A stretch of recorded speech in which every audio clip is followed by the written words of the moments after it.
Hello everyone, आप देख रहे हैं चैनल अमीन इन्फो। जो एसओएल के करंटली 5th सेमेस्टर के एडमिशन फॉर्म आए हुए हैं, उस फॉर्म के रिगार्डिंग जो पेमेंट और फी रिसिप्ट की क्वारी हैं वो बहुत ज़्यादा आ रही हैं। तो वही मैं इस वीडियो में क्लियर करने की कोशिश करूँगा। सबसे पहले तो आपको जो पहला स्टेप है, अपने स्टूडेंट डैशबोर्ड में जाकर जो ऑनलाइन एग्जामिनेशन फॉर्म वाला लिंक है, वहाँ जाकर आपको पेमेंट करनी है। लॉगिन करते वक्त काफ़ी बच्चों को दिक्कत आ रही है, तो एक चीज़ समझ लीजिए, आपको पहले स्टूडेंट डैशबोर्ड में ही जाना है, वहीं से लॉगिन करके देखना है। अब लॉगिन करने में जो आपको एसओएल का रोल नंबर टाइप करना है, वो उसका फॉर्मेट करेक्ट होना चाहिए। गलत फॉर्मेट में आप टाइप नहीं करोगे, गलत फॉर्मेट में टाइप करोगे तो लॉगिन नहीं होगा। ठीक है, तो लॉगिन आप केयरफुली करिए। इसके बाद अब मेरी बात ध्यान से सुनिए। जब आप पेमेंट कर देते हो, आपकी फी रिसिप्ट कट हो जाती है बैंक से। उसके बाद स्क्रीन के ऊपर क्या शो होता है, एरर शो होता है या फिर XYZ स्क्रीनशॉट, तो कुछ भी शो होता है स्क्रीन के ऊपर, वो ज़्यादा मैटर नहीं करता। सबसे पहली चीज़ ये है कि आपने पेमेंट कर दी, आपके बैंक अकाउंट से पेमेंट कट गई। अब इसके बाद आपको क्या करना है, अपने स्टूडेंट डैशबोर्ड को दोबारा से लॉगिन करना है। वहाँ पर माय अकाउंट टैब में आपको फ़ी रिसिप्ट के सेक्शन में जाना है। वहाँ पर देखना है कि क्या आपके पास 5th सेमेस्टर की फ़ी रिसिप्ट आ गई है या नहीं। अगर आ गई है तो इट मीन्स आपका एडमिशन सक्सेसफुल हो गया है।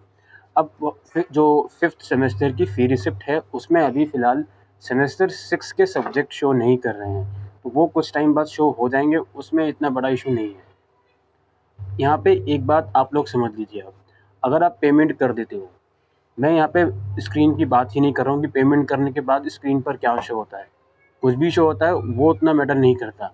आप पेमेंट कर देते हो, पेमेंट करने के बाद जब आप माय अकाउंट वाले टैब में फ़ी रिसिप्ट वाले सेक्शन में जाते हो, आपकी फ़ी रिसिप्ट नहीं आती है। तो पेमेंट करने से कम 24 से 48 घंटे का वेट करो। पेमेंट करने के बाद अगर 24 से 48 आवर्स के बीच भी पेमेंट करने के बाद आपकी फ़ी रिसिप्ट जनरेट नहीं होती है, तो आपको दोबारा से पेमेंट करनी होगी। आपको दोबारा से पेमेंट करनी होगी और जो पहले आपने पेमेंट करी है वो रिफ़ंड कर दी जाएगी आपकी 7 से 8 वर्किंग डेज़ में। ठीक है, 7 से 8 वर्किंग डेज़ में जो आपने पहले पेमेंट करी हो और वो सक्सेसफुल नहीं हुई हो, फी रिसिप्ट नहीं आई हो, तो वो वाली पेमेंट आपकी 7 से 8 वर्किंग डेज़ में रिफ़ंड कर दी जाएगी और आपको दोबारा से पेमेंट करनी होगी। पेमेंट करने के बाद काफ़ी बच्चे जो एसओएल की वेबसाइट पर डायरेक्ट जो लिंक आया हुआ है एडमिशन फॉर्म का, वहाँ से लॉगिन करके देख रहे हैं, तो वहाँ पर आता है कि योर फीस नॉट डिफाइंड।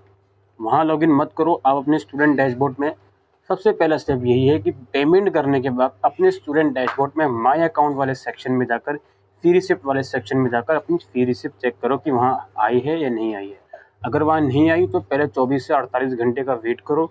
उसके बाद देखो कि अगर तब भी नहीं आती फी रिसिप्ट, तो it means you have to make payment again, और जो आपकी प्रीवियस पेमेंट जो आपने करी है वो 7 से 8 वर्किंग डेज में रिफ़ंड कर दी जाएगी। अगर नहीं आती है तो आपको एसओएल कैंपस से कॉन्टैक्ट करना पड़ेगा रिफ़ंड के लिए। यहाँ पर एक चीज़ और मैं एडवाइस कर देता हूँ, क्योंकि आज 5 नवंबर को मैं ये वीडियो रिकॉर्ड कर रहा हूँ, अभी 10 दिन और हैं आपके एडमिशन के। तो आपने पेमेंट कर दी, आपके पास डबल पेमेंट करने के लिए पैसे नहीं है, आप चाहते हो पहले रिफ़ंड आ जाए, तो आप उसका इंतज़ार कर सकते हो, कोई इशू नहीं है, बिकॉज़ अभी 10 दिन है एडमिशन में, तो ये आपके ऊपर डिपेंड करता है।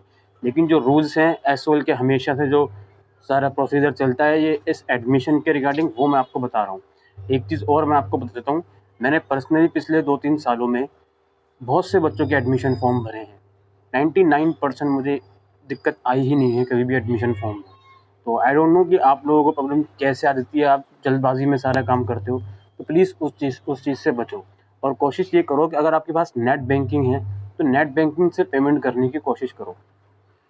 हो सकता है यूपीआई के थ्रू या पेटीएम के थ्रू कुछ दिक्कत आती हो, लेकिन नेट बैंकिंग से मैं हमेशा पेमेंट करता हूँ। जितने भी बच्चों के मैंने फॉर्म भरे हैं पहले, अब नहीं, पहले की बात कर रहा हूँ, और पहले प्रोसीजर सेम ही है, कुछ खास चेंज हुआ नहीं है, तो ऐसे कोई दिक्कत मुझे आई नहीं है। तो इसलिए मैं एसबीआई नेट बैंकिंग आपको रिकमेंड करता हूँ। अगर आपके पास है तो उसी को प्रेफरेंस दो फॉर्म भरने के लिए, कोई एक्स्ट्रा चार्जेस भी उससे नहीं करते हैं।